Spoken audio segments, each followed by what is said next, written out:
مسند اور دوسری کتابوں میں ہے کہ حضور پاک صلی اللہ علیہ وآلہ وسلم نے فرمایا، کسی خالی برتن کو بھرنا اتنا برا نہیں جتنا کہ آدمی کا خالی شکم بھرنا۔ انسان کے لیے چند لقمے ہی کافی ہیں جو اس کی توانائی کو برقرار رکھیں۔ اگر پیٹ بھرنے کا ہی خیال ہے اور اسے مفر نہ ہو تو 1/3 کھانا، 1/3 پانی اور 1/3 حفاظت نفس کے لیے رکھے۔ مرض کی 2 قسمیں ہیں: امراض معدی جو زیادہ معدہ کی بنیاد پر ہوتے ہیں۔ یہ مادے بدن میں زائد ہو کر افعال طبی کو ضرر پہنچاتے ہیں اور عموماً انسان کو اسی معدی مرض سے ہی واسطہ پڑتا ہے۔ ان معدی امراض کا سبب ہضم اول سے پہلے معدہ میں دوسری غذا کا داخل کرنا ہوتا ہے، یعنی کھانے کے ہضم سے پہلے کھانا دوبارہ کھا لینا اور بدن کی ضرورت سے زیادہ مقدار میں کھانے کا استعمال، بدن کو معمولی نفع پہنچانے والی غذا کا استعمال، دیر ہضم غذا، متنوع غذائیں جو مختلف طریقوں سے بنائی گئی ہوں، بکثرت استعمال۔ اس قسم کی غذا سے جب آدمی اپنا شکم بھر لیتا ہے اور اس کو عادت بنا لیتا ہے تو پھر بیماریوں کا تانتا بن جاتا ہے۔ مثلاً دیر ہضم اور سود ہضم غذا کے درمیان جب اس کی غذا ہوتی ہے اور ضرورت کے مطابق ہی کھاتا ہے، جو کمیت اور کیفیت دونوں حیثیت سے درمیانی ہوتی ہے، تو اس کے بدن کو بڑی مقدار میں غذا کھانے سے زیادہ نفع پہنچتا ہے۔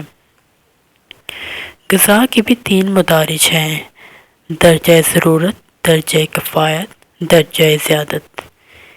انہی کی جانب رسول صلی اللہ علیہ وآلہ وسلم نے اپنی ہدایت میں رہنمائی فرمائی ہے کہ انسان کو وہی لقمے کافی ہیں جن سے اس کی پشت مضبوط ہو، اس کی قوت کا سوال نہ ہو، جس سے ضعف بدن نہ ہونا پائے۔ اگر اس سے زیادہ کھانا چاہتا ہو تو اپنے شکم کا 1/3 کھانا کھائے اور دوسرا تہائی پانی کے لیے چھوڑ دے اور تیسری تہائی خود اپنے لیے باقی رکھے۔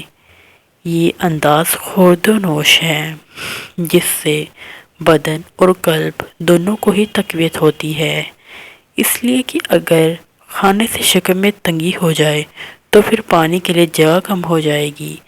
اس پر اسی مقدار سے اس نے پانی پی لیا تو پھر اس کے نفس کو تنگی ہو گئی اور اس سے بے چینی اور تھکان کا احساس ابھرے گا اور شکم پر ایک ایسا بوجھ پڑے ہوگا جس کی گرانی سے طبیعت تھک جائے گی۔ اس سے دل میں خرابی پیدا ہوگی اور جوارہ میں ماندگی کے سبب پھرتی جاتی رہے گی۔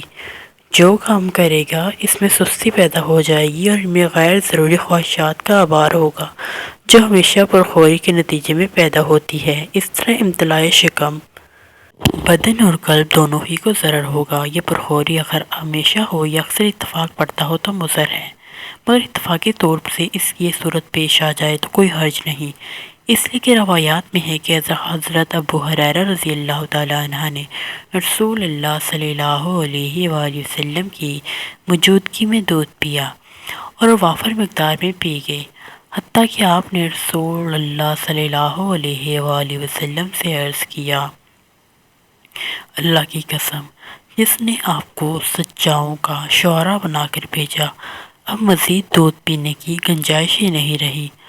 آپ کی موجودگی میں صحابہ رضی اللہ تعالیٰ عنہ نے بارہا اتنا کھایا کہ آسودہ ہو گئی، آگے کھانے کی گنجائش ہی نہیں رہی۔ شکم سیر ہو کر کھانا بدن اور بدن کی تمام قوتوں کو کمزور کر دیتا ہے۔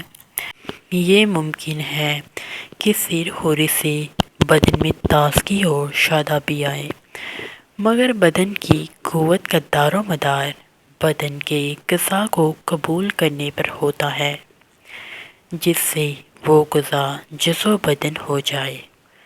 اس کی کثرت سے اس کا کوئی تعلق نہیں۔